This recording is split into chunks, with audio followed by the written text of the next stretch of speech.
ইসলামী আন্দোলন করার অপরাধে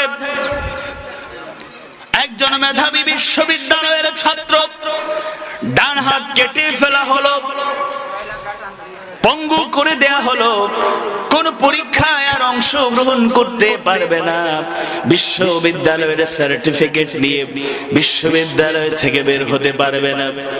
জিজ্ঞেস করা হলো তার মনের অভিব্যক্তি কি, তাকে প্রশ্ন করা হলো ভাই কেমন আছো?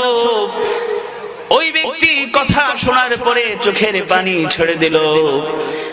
যে প্রশ্নকর্তা বিব্রত হয়ে গেল, কেন প্রশ্ন করলাম, মনে হয় ভাইয়ের সেই দুঃখের কথা মনে পড়ে গিয়েছে।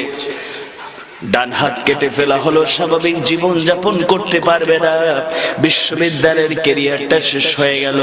এই কথা বলার কারণে মনে হয় চোখে পানি চলে এসেছে, অন্তরে কষ্ট তিনি পাচ্ছেন। এরকম চিন্তা করছেন।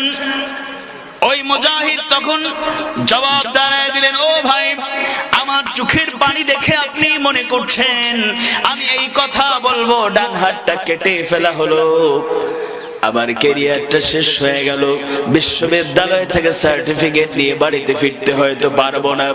আপনি মনে করছেন এই হাত হারানোর কারণে, এই কষ্ট থেকে আমি কষ্ট পেয়ে আমার চোখের পানি চলে এসেছে।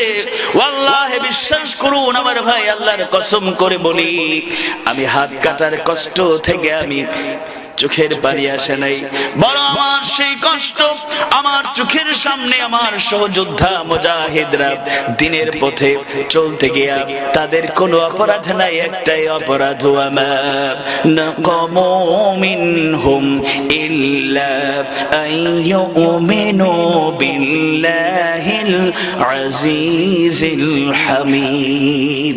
মহাপরাক্রমশালী আল্লাহ রাব্বুল আলামিনের পরিমাণ আনার অপরাধে তাদের উপর নির্যাতন নিপীড়নের স্টিমরোলার চালানো হলো।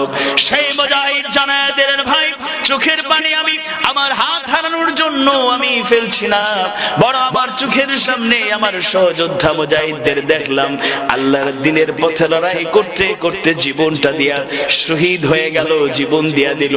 আমি এখন পর্যন্ত আল্লাহর নগণ্য গোলাম জীবনটা দিতে পারলাম না। সুবহানাল্লাহ।